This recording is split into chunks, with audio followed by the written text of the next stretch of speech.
Maharashtra today 24 news सत्य परिस्थितीचा सविस्तर आढावा।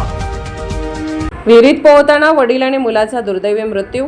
यवतमाळ जिल्ह्यातील घाटंजी तालुक्यात एक दुःखद घटना घडली आहे। रामनगर तांडा परिसरात विहिरीत पोहताना मुलगा आणि वडील बुडून मरण पावले। मृतांमध्ये 37 वर्षीय सचिन जाधव आणि 9 वर्षाचा मुलगा विहान जाधव यांचा समावेश आहे। दोघेही शेतातील विहिरीत पोहण्यासाठी गेले होते, मात्र पाण्याची पातळी खोल असल्याने ते खोल पाण्यात गेले आणि बुडून मरण पावले। घटनेची माहिती मिळताच नातेवाईक, गावकरी आणि पोलीस घटनास्थळी दाखल झाले। गावकऱ्यांच्या मदतीने दोघांनाही विहिरीतून बाहेर काढण्यात आले, मात्र तोपर्यंत त्यांचा मृत्यू झाला होता। या घटनेमुळे परिसरात शोककळा पसरली आहे। परवा पोलिसांनी गुन्हा दाखल करून पुढील तपास सुरू केला आहे। महाराष्ट्र टुडे मराठीसाठी ब्युरो रिपोर्ट, यवतमाळ।